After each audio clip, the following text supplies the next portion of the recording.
અને હવે જોઈએ વિગતવાર સમાચાર તો જેલની બહાર નીકળતા જ હીરો થઈને ફરતો લુખ્ખો હવે માફી માંગતો દેખાયો. સમાજના હિતમાં વીટીવી ન્યૂઝે કરેલા મહામંથનમાં પોલીસે ગુંડાને કરાવ્યું કાયદાનું ભાન. ગુસ્સી ટોકમાંથી છૂટીને લાજપોર જેલ કમ્પાઉન્ડમાં તાઇફા કરનારો આશિષ ચીકના નતમસ્તક. પહેલા સુરત પોલીસની આબરૂ ગઈ, હવે પોલીસે આશિષ ચીકનાને કાયદાનું ભાન કરાવ્યું. જેલમાંથી છૂટતા જ જેલ બહાર આશિષ ચીકના અને તેની ગેંગે તાઇફા કર્યા હતા. દારૂ પીને કારના કાફલા સાથે સીન સપાટા કર્યા હતા. જેલમાંથી બહાર આવતા સમયે જેલકર્મીએ આશિષ ચીકના સાથે હાથ પણ મિલાવ્યા હતા. જેલકર્મીનો હાથ મિલાવતો વિડીયો વાયરલ થયા પછી પોલીસે આપ્યા હતા તપાસના આદેશ.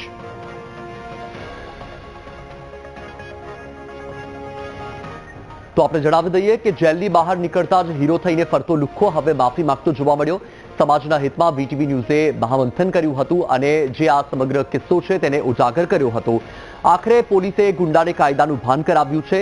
આ જે આરોપી છે આશિષ ચીકના, કે જે ગુસ્સી ટોકમાં લાજપોર જેલમાં બંધ હતો અને લાજપોર જેલના કમ્પાઉન્ડમાં જ્યારે એ જેલમાંથી છૂટ્યો ત્યારે તાઇફા કર્યા હતા. તેના જે સમર્થકો છે ત્યાં પહોંચ્યા હતા અને ફટાકડા પણ ફોડ્યા હતા. પહેલા સુરત પોલીસની આબરૂ ગઈ અને હવે પોલીસે આશિષ ચીકનાને કાયદાનું ભાન કરાવ્યું છે. જેલમાંથી છૂટતા જેલ બહાર આશિષ ચીકના અને તેની ગેંગે તાઇફા કર્યા હતા. દારૂ પીને કારના કાફલા સાથે સીન સપાટા કર્યા હતા. જેલમાંથી બહાર આવતા સમયે જેલકર્મીએ આશિષ ચીકના સાથે હાથ મિલાવ્યો હતો. એ પ્રકારનો એક વિડીયો પણ સામે આવ્યો હતો અને એ વિડીયો વાયરલ થયા પછી આખરે પોલીસે તપાસના આદેશ આપ્યા છે અને આ જે તાઇફા કરતો જે આરોપી છે, જે આશિષ ચીકના, કે જે હવે માફી માંગતો જોવા મળ્યો છે. ફરી એકવાર વીટીવી ન્યૂઝ કે જે સમાજના હિતમાં સમાજનો અવાજ બન્યું છે, કારણ કે જે રીતે લાજપોર જેલની બહાર આ તાઇફાઓ કરવામાં આવ્યા હતા, દ્રશ્યમાં પણ તમે જોઈ શકો છો. હું ધારના ગુનામાં કડોદરા પોલીસ સ્ટેશનથી લાજપોર સેન્ટ્રલ જેલ ખાતે કસ્ટડીમાં હતો, જેમાં મારા જામીન મુક્ત થયેલ. હું જેલથી બહાર આવેલો, મારો વિડીયો વાયરલ થયેલ અને એમાં કંઈ કાયદા વિશે કંઈ ખોટું હતું. એમાં પોલીસે અમને પોલીસ સ્ટેશને બોલાવીને એની જે કામગીરી હતી એ કર્યું. એના બદલ જે અમારાથી ભૂલ થઈ હોય, ભલે કાંચ આની હોય, જે બી એ હોય, એના બદલ હું માફી માંગુ છું. તો સાંભળ્યું તમે આશિષ ચીકનાએ શું કહ્યું. તમારી ટીવી સ્ક્રીન પર બે અલગ અલગ દ્રશ્ય તમને જોવા મળી રહ્યા છે. એક તરફના દ્રશ્યમાં તમે જોઈ શકો છો કે જે રોલા પાડવામાં આવ્યા હતા, જે સીન સપાટા કરવામાં આવ્યા હતા, જે આશિષ ચીકના છે જાણે કે કોઈ શક્તિ પ્રદર્શન કરી રહ્યો હોય તે રીતે તેના મિત્રો, તેના સમર્થકો તેને લેવા માટે ત્યાં પહોંચ્યા હતા અને કારમાં સીન સપાટા પણ કર્યા હતા. અને સાથે જ જે આ વિડીયો વાયરલ થયો છે જેલકર્મી સાથે હાથ મિલાવતો, અને ત્યાર પછી આ તપાસના આદેશ આપવામાં આવ્યા હતા અને આખરે જ્યારે હવે કાયદાનું ભાન કરાવ્યું છે પોલીસે, ત્યારબાદ આશિષ ચીકનાએ શું કહ્યું તે પણ તમે સાંભળ્યું કે તેના તરફથી જે કોઈ પણ કાયદાને લગતું આ કૃત્ય કરવામાં આવ્યું છે કે જેનાથી કાયદો તૂટ્યો હોય તો એ માફી માંગી રહ્યો છે. પરંતુ સવાલ એ થઈ રહ્યો છે કે પહેલા સીન સપાટા અને પછી આ પ્રકારે માફી માંગતા વિડીયો, પણ જે આ પ્રકારના સીન સપાટા કરતા લોકો છે તેમની પર કાયમી ધોરણે ક્યારે પોલીસ રોક લગાવશે? કારણ કે અનેક એવા અગાઉ પણ વિડીયો સામે આવી ચૂક્યા છે કે જેમાં લોકો પહેલા સીન સપાટા કરે છે, પોલીસને પડકાર ફેંકે છે અને પછી માફી માંગી લે છે. એટલે ઘીના ઠામમાં ઘી ઢળી જાય છે. અત્યારે તમે જુઓ કે આ જે આશિષ ચીકના છે કે જે લાજપોર જેલમાં બંધ હતો, ગુસ્સી ટોકના ગુના અંતર્ગત એ જેલમાં હતો અને જ્યારે લાજપોર જેલમાંથી એ બહાર નીકળે છે ત્યારે તેના મિત્રો, એક મોટું ટોળું ત્યાં તેને લેવા માટે પહોંચે છે. જાણે કે કોઈ ખૂબ જ સરસ કામ કરીને બહાર આવ્યો હોય એ પ્રકારે લોકો ત્યાં તેને લેવા માટે આવ્યા હતા. અને તમે જુઓ કે જે લોકો છે એ લોકો ત્યાં સીન સપાટા કરતા જોવા મળી રહ્યા છે અને જે આશિષ ચીકના છે તેની સાથે જેલકર્મીએ હાથ મિલાવ્યો અને એ હાથ મિલાવતો એક વિડીયો પણ વાયરલ થયો. વીટીવી ન્યૂઝે આ સમગ્ર જે કિસ્સો છે, આ જે આ વિડીયો સામે આવ્યો હતો તેને લઈને વીટીવીએ સમાચાર પણ પ્રસારિત કર્યા, અહેવાલ પ્રસારિત કર્યો અને મહામંથન કે જે ચર્ચાનું મંચ, ત્યાં પણ ચર્ચા કરવામાં આવી અને આખરે પોલીસે ફરીથી તપાસ કરી. વધુ માહિતી મેળવીશું. સંવાદદાતા ધ્રુવ ફોન લાઈન પર છે. ધ્રુવ, આશિષ ચીકના કે પહેલા તો રોલા પાડ્યા પરંતુ હવે તેને કાયદાનું ભાન થયું છે. પોલીસ આવા લોકોને ક્યારે કાયમી ધોરણે કાયદાનું ભાન થાય તેવું કંઈક કરશે? બિલકુલ સાચી વાત છે. સુરતમાં જે છે તે ગુસ્સી ચોકનો આરોપી કડોદરા પોલીસ સ્ટેશનમાં ગુસ્સી ચોકનો આરોપી હતો આશિષ શેખિયા, અને તેની પર અનેક એવા મારામારી, લૂંટ, ધાડના ગુનાઓ હતા અને આખરે તે લાજપોર જેલમાં બંધ હતો. જો કે આ વચ્ચે જ પોલીસ જયારે જામીન પર છૂટ્યો, લાજપોર જેલમાંથી છૂટી રહ્યો હતો, ત્યારે તેની ગેંગ જાણે શોબાજી કરી રહી હોય, તાઇફા કરી રહી હોય તે પ્રકારનું આખું તેને તરકટ રચ્યું હતું. એટલે કે લાજપોર જેલથી લઈને સચિન વિસ્તારના આખા જેટલા પણ રોડ છે ત્યાં આખો તેને રોડ શો કર્યો હતો, એક તાઇફા કર્યા હતા અને સીન સપાટા કર્યા હતા. જો કે આ અંગેનો વિડીયો જે છે તે વાયરલ થયો હતો. વિડીયો વાયરલ થયા બાદ હવે સચિન પોલીસે આ અંગે કાર્યવાહી કરી છે. પોલીસે આ અંગે કાર્યવાહી કર્યા બાદ હવે પોલીસે તમામ ગેંગના આશિષ શેખના સહિત કુલ 4 થી 5 લોકોની ધરપકડ કરી હતી અને પોલીસે તેઓને કાયદાનું ભાન કરાવ્યું હતું. જો કે પહેલા સીન સપાટા કર્યા, તાઇફા કર્યા અને હવે પોલીસે તેની પાસે માફી પણ માંગાવી છે અને પોલીસ સમક્ષ માફી પણ માંગી રહ્યો છે કે જે તેને હરકત કરી છે તે એમાં તેને શર્મિંદગી છે, તેની ભૂલ છે, આવી બીજી કોઈ વ્યક્તિ ના કરે, આવું હવે પોલીસે તેની પાસે બોલાવડાવ્યું છે અને તે પોલીસ સમક્ષ માફી પણ મંગાવી છે. એટલે કે આ એક રીતે કહી શકાય કે ખૂબ જ ગંભીર બાબત છે અને પોલીસે આખરે તેનું કાયદાનું ભાન કરાવ્યું. જી ધ્રુવ, માહિતી બદલ આભાર.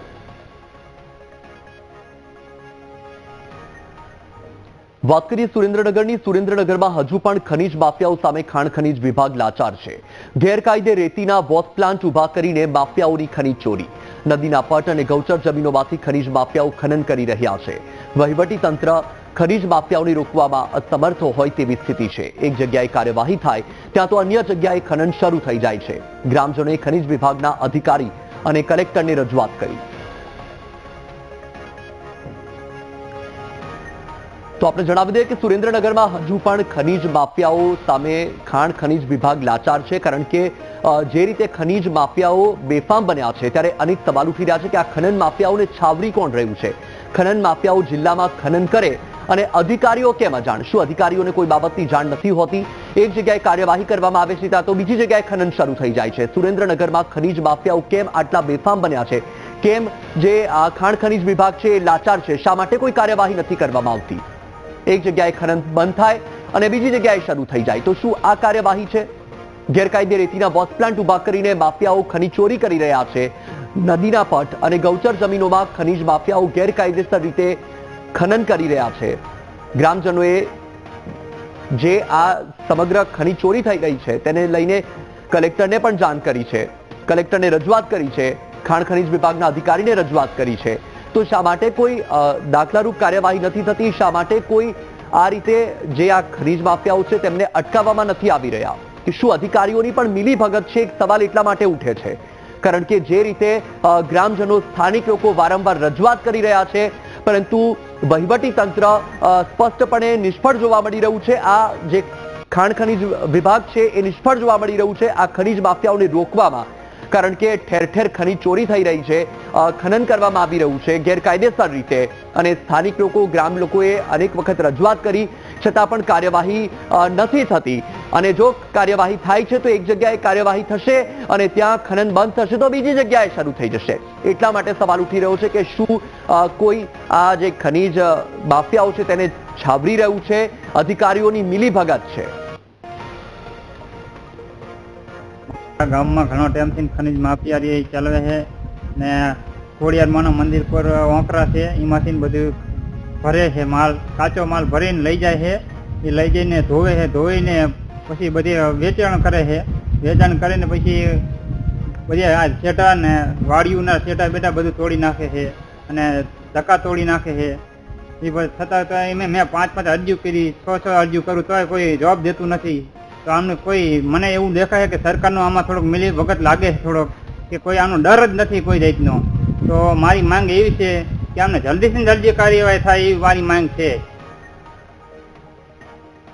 અધિકારીઓ ખનીજ માફિયાઓ સામે નતમસ્તક બનતા નેતાઓ હવે હાઈકોર્ટના શરણે. ગેરકાયદે ખનન સામે કોંગ્રેસ ધારાસભ્યએ ખખડાવ્યા હાઈકોર્ટના દ્વાર. ધારાસભ્ય વિમલ ચુડાસમાએ ગુજરાત હાઈકોર્ટમાં અરજી કરી. જૂનાગઢ અને ગીર સોમનાથમાં મોટા પાયે ગેરકાયદે ખનન થતું હોવાનો આક્ષેપ છે. ચોરવાડ વિસ્તારમાં મિનરલ માફિયાઓ બેફામ બન્યાનો અરજીમાં ઉલ્લેખ કરાયો. જ્યાં લીઝ નથી તેવા વિસ્તારમાં પણ ખનન થતું હોવાનો દાવો કરાયો છે. જૂનાગઢ અને ગીર સોમનાથમાં યોગ્ય કાર્યવાહીની માંગ કરાઈ. તો આપણે જણાવી દઈએ કે સુરેન્દ્રનગર બાદ હવે ગીર સોમનાથની આપણે વાત કરી લઈએ કે જ્યાં અધિકારીઓ ખનીજ માફિયાઓ સામે નતમસ્તક બન્યા તો નેતાઓ હવે હાઈકોર્ટના શરણે ગયા છે. ગેરકાયદે ખનન સામે કોંગ્રેસના ધારાસભ્યએ હાઈકોર્ટના દ્વાર ખખડાવ્યા છે, એક અરજી કરી છે.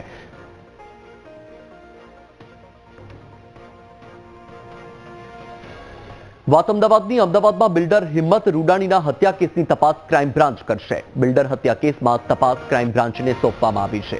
ક્રાઇમ બ્રાન્ચ તમામ આરોપીઓની કસ્ટડી મેળવીને પૂછપરછ કરશે. આરોપી મનસુખ લાખાણીએ સોપારી આપીને હત્યા કરાવી હતી. વધુ માહિતી મેળવીએ સંવાદદાતા અનિતા પટણી છે ફોન લાઈન પર. અનિતા, બિલ્ડર હત્યા કેસમાં હવે ક્રાઇમ બ્રાન્ચની એન્ટ્રી, શું અપડેટ? દેખાય તો અવસર જે પ્રકારે હિંમત ઉદાણીની જે ઓટોમાં હત્યા કરવામાં આવી હતી, ચકચાર હત્યા કેસની તપાસ પોલીસ કમિશનર જીએસ મલિક દ્વારા હાલ ક્રાઇમ બ્રાન્ચને સોંપવામાં આવી છે. કારણ કે બે બિલ્ડરો વચ્ચે ચાલતી જમીન વિવાદને બાદ જે હત્યાની સોપારી આપવામાં આવી હતી, 1 કરોડની હત્યાની સોપારી નક્કી થઈ હતી અને જે આરોપીઓ છે તેને એક મકાન પણ આપવાના હતા. આ સમગ્ર કેસની તપાસ હાલ ક્રાઇમ બ્રાન્ચ કરવાની છે, જેને લઈને ક્રાઇમ બ્રાન્ચે હાલ તો જે આરોપીઓ છે તેઓની કસ્ટડી મેળવવા માટેની કાર્યવાહી હાથ ધરવામાં આવી છે, જેમાં જે મુખ્ય આરોપી જે છે હિમાંશુ ઉર્ફે રાહુલ અને તેની સાથે તેના મિત્રો સાથે જે બિલ્ડર જે છે મનસુખ લાખાણી, આ તમામની કસ્ટડી ક્રાઇમ બ્રાન્ચે મેળવી છે. કારણ કે આરોપીઓના કોર્ટમાં કાલે રજૂ કરતા તેઓના 5 દિવસના એટલે 20 સપ્ટેમ્બર સુધીના રિમાન્ડ કોર્ટે મંજૂર કર્યા હતા. તો આજે રિમાન્ડને લઈને પોલીસ હવે ક્રાઇમ બ્રાન્ચ તપાસ કરશે. પોલીસે કસ્ટડી આપી દીધી છે અને ક્રાઇમ બ્રાન્ચે પણ હાલ જુદી જુદી દિશામાં તપાસ શરૂ કરી છે, જેમાં મનસુખ લાખાણી સાથે આ હત્યાનું જે કાવતરું જે રચવામાં આવ્યું હતું તેમાં તેના પુત્રની સંડોવણી છે કે નહીં અને આ જે જમીન વિવાદ ઉપરાંત અન્ય કોઈ અદાવત છે કે નહીં, તે તમામ જુદા જુદા મુદ્દે હાલ ક્રાઇમ બ્રાન્ચે આરોપીઓની પૂછપરછ શરૂ કરી છે. બિલકુલથી અનિતા, માહિતી બદલ આભાર.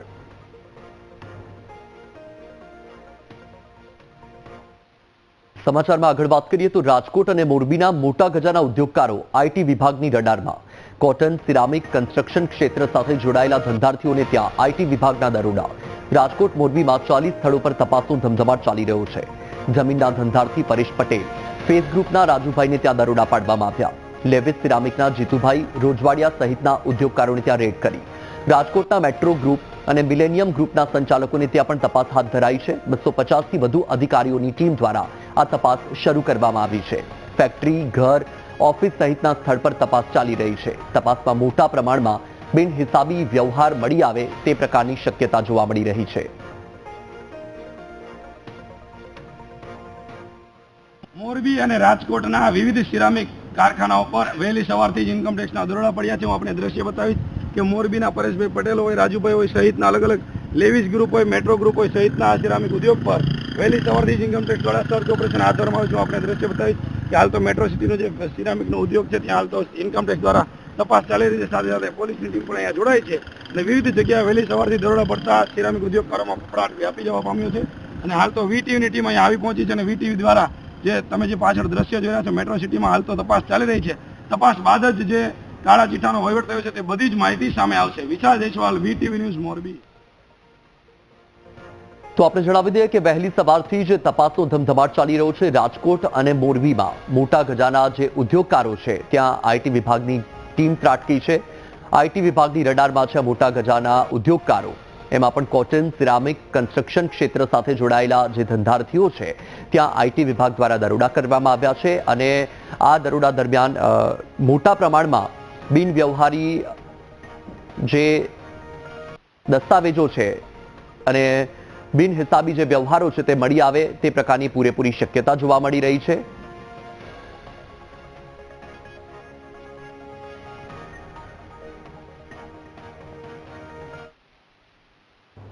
બનાસકાંઠાની બનાસ ડેરીમાં નિયામક મંડળની ચૂંટણી જાહેર કરાઈ. 10 ઓક્ટોબરે 16 ડિરેક્ટર્સ માટે મતદાન યોજાશે. 11 ઓક્ટોબરે મતગણતરી કરવામાં આવશે. 22 સપ્ટેમ્બર સુધી ઉમેદવારો દાવેદારી નોંધાવી શકશે. 29 સપ્ટેમ્બર સુધી ઉમેદવારો પરત ફોર્મ ખેંચી શકશે. બનાસ ડેરીની ચૂંટણીને લઈને સહકારી માળખામાં ગરમાવો. આપણે જણાવી દઈએ કે બનાસકાંઠાની બનાસ ડેરીમાં નિયામક મંડળની ચૂંટણીની જાહેરાત કરી દેવામાં આવી છે. 10 ઓક્ટોબરે આ ચૂંટણી યોજાશે, જેમાં 10 ઓક્ટોબરે યોજાનાર આ ચૂંટણીમાં 16 ડિરેક્ટર્સ માટે મતદાન કરવામાં આવશે. 11 ઓક્ટોબરે મતગણતરી કરવામાં આવશે અને પરિણામ જાહેર થશે. 22 સપ્ટેમ્બર સુધી ઉમેદવારો દાવેદારી નોંધાવી શકશે. 29 સપ્ટેમ્બર સુધી ઉમેદવારો પરત ફોર્મ ખેંચી શકશે અને બનાસ ડેરીની ચૂંટણીને લઈને હાલ તો આ સહકારી માળખામાં ગરમાવો આવી ગયો છે, કારણ કે હવે આ જે ચૂંટણી છે તેની જાહેરાત થઈ ગઈ છે અને જે ચૂંટણીની તારીખ છે, ફોર્મ ભરવાની એટલે કે દાવેદારી નોંધાવવાની જે તારીખ છે અને ફોર્મ પરત ખેંચવાની જે તારીખ છે, તારીખ પણ જાહેર કરી દેવામાં આવી છે. ફરીથી એક વખત આપને જણાવી દઉં કે બનાસકાંઠાની બનાસ ડેરીમાં નિયામક મંડળની ચૂંટણી માટેની જાહેરાત કરી દેવામાં આવી છે, જેમાં 10 ઓક્ટોબરે 16 ડિરેક્ટર્સ માટે આ મતદાન પ્રક્રિયા યોજાવાની છે. 11 ઓક્ટોબરે મતગણતરી કરવામાં આવશે. વધુ માહિતી મેળવીએ સંવાદદાતા મોગજી ચૌધરી ફોન લાઈન પર છે. મોગજી, બનાસકાંઠાની બનાસ ડેરીમાં નિયામક મંડળની ચૂંટણી માટેની જાહેરાત અને તારીખો પણ જાહેર થઈ ગઈ છે, શું અપડેટ? જે વત્સલ, એશિયાની સૌથી મોટી ગણાતી બનાસ ડેરીની નિયામક મંડળની ચૂંટણીની જાહેરાત કરવામાં આવી છે. 10 ઓક્ટોબર બનાસ ડેરીના નવનિયુક્ત જે ડિરેક્ટર મંડળ સાથે ચૂંટણી યોજાવાની છે. 10 ઓક્ટોબરે જે ચૂંટણીનો 11 ઓક્ટોબરે મતગણતરી હાથ ધરાશે, તેમજ બનાસ ડેરીના 16 ડિરેક્ટરો માટે આ ચૂંટણી યોજાવાની છે. 22 સપ્ટેમ્બરે ઉમેદવારી રજૂ કરી શકશે. 29 સપ્ટેમ્બર સુધી જે ઉમેદવારી ફોર્મ છે તે પરત ખેંચી શકશે. એટલે કે બનાસકાંઠા જિલ્લામાં જે સહકારી માળખાની સૌથી મોટી જે બનાસ ડેરી કહેવાય છે, એની ચૂંટણીને લઈને અત્યારે બનાસકાંઠાના સહકારી માળખામાં ગરમાવો જોવા મળી રહ્યો છે. જે પ્રકારે બનાસ ડેરી એશિયાની સૌથી મોટી ડેરી ગણાય છે અને સૌથી મોટી ડેરીની આ જ્યારે ચૂંટણીની જાહેરાત થઈ છે, ત્યારે બનાસકાંઠાના સહકારી માળખામાં અનેક આગેવાનો અત્યારે ચૂંટણીને લઈને તૈયારીઓ શરૂ કરી છે. જી વત્સલ. બિલકુલ થઈ. મોગજી, માહિતી બદલ આભાર.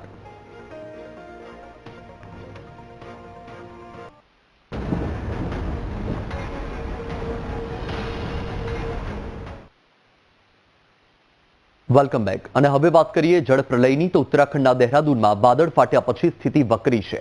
વિનાશક પૂરના લીધે ટોન્સ નદીનું જળસ્તર વધ્યું. પ્રચંડ રૂપમાં વહેતી નદીમાં ટ્રક ટ્રોલી સાથે લોકો ફસાયા. ટોન્સ નદીના પાણીમાં ટ્રક તણાઈ. સ્થાનિક તંત્રે બચાવ કામગીરી શરૂ કરી છે. તો ઉત્તરાખંડમાં વિનાશક પૂર, કારણ કે દહેરાદૂનમાં વાદળ ફાટ્યું અને વાદળ ફાટ્યા પછી સ્થિતિ ખૂબ જ વિકટ બની ગઈ છે. દ્રશ્યમાં પણ તમે જોઈ શકો છો કે પાણીનો ધસમસતો પ્રવાહ અને પાણીના ધસમસતા પ્રવાહમાં કાટમાળ પણ ખેંચાઈને આવી રહ્યું છે. ટોન્સ નદી કે જે ગાંડીતુર બની છે, ઘોડાપૂરની પરિસ્થિતિ છે અને આ પરિસ્થિતિની વચ્ચે આ વિનાશક પૂરમાં એક ટ્રક ફસાઈ ગઈ છે ટ્રોલી સાથે. દ્રશ્યમાં પણ તમે જોઈ શકો છો કે કેટલાક લોકો એ ટ્રકમાં, એ ટ્રોલીમાં સવાર જોવા મળી રહ્યા છે. પ્રચંડ રૂપમાં વહેતી નદીમાં ટ્રક ટ્રોલી સાથે ફસાઈ ગઈ છે. ટોન્સ નદીના પાણીમાં આ ટ્રક તણાતી હોય તે પ્રકારના દ્રશ્યો પણ જોવા મળી રહ્યા છે. હાલ તો સ્થાનિક તંત્રએ બચાવ કામગીરી શરૂ કરી દીધી છે.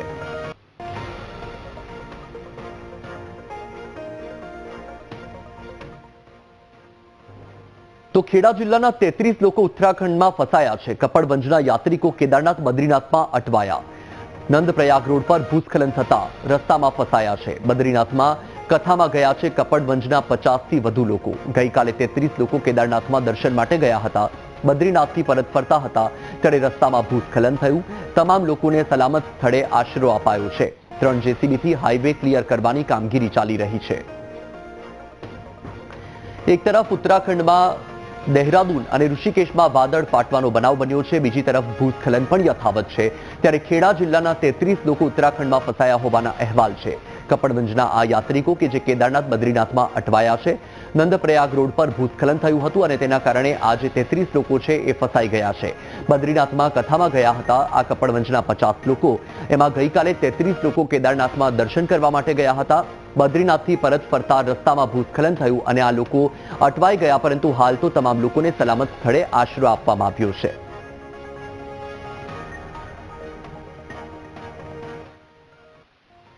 સમાચાર રાજકોટથી. રાજકોટમાં લક્ઝરી બસ ચાલકની ખુલ્લેઆમ દાદાગીરી. બીઆરટીએસના રૂટમાં લક્ઝરી બસ ચાલકે બીઆરટીએસની બસ જ રોકી.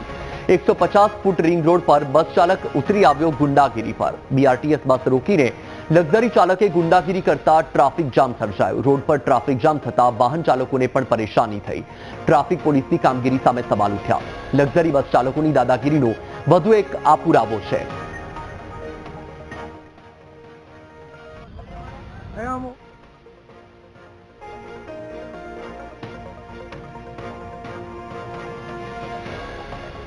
તો આ દ્રશ્ય તમે જુઓ, રાજકોટમાં સિટી બસ ચાલક બાદ હવે લક્ઝરી બસ ચાલકની દાદાગીરીનો આ દ્રશ્ય સામે આવ્યા છે. બીઆરટીએસના રૂટમાં લક્ઝરી બસ ચાલકે બીઆરટીએસની બસને જ રોકી.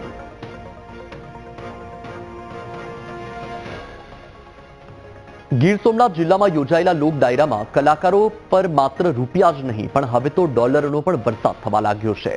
પૂર્વ ધારાસભ્ય રાજસિંહ જોટવાના આડદરી ગામે ગૌશાળાના લાભાર્થે યોજાયેલા લોક ડાયરામાં નિલેશ ગઢવી સહિતના કલાકારોએ રમઝટ બોલાવી હતી. ડાયરામાં લોકોએ કલાકારો પર રૂપિયા સાથે ડોલરોનો પણ વરસાદ કર્યો હતો. ડાયરામાં ડોલરના વરસાદનો વિડીયો સોશિયલ મીડિયા પર વાયરલ થયો છે.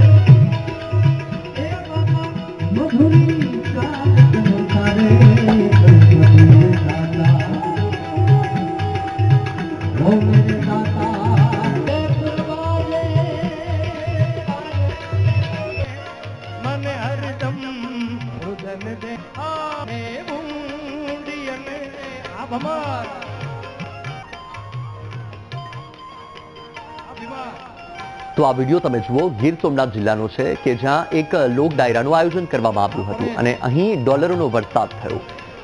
રૂપિયાનો વરસાદ થતો હોય એ પ્રકારના વિડીયો તો તમે અનેક જોયા હશે, પરંતુ અહીં ડોલરનો વરસાદ થઈ રહ્યો છે. પૂર્વ ધારાસભ્ય રાજસિંહ જોટવાનું આડદરી ગામ કે જ્યાં ગૌશાળાના લાભાર્થે આ લોક ડાયરાનું આયોજન કરવામાં આવ્યું હતું, જેમાં નિલેશ ગઢવી સહિતના જે કલાકારો હતા તેમણે આ ડાયરામાં રમઝટ બોલાવી દીધી હતી અને ડાયરામાં ઉપસ્થિત જે લોકો હતા તેમણે રૂપિયાનો વરસાદ તો કર્યો, પરંતુ તેની સાથે સાથે ડોલરનો વરસાદ પણ થયો.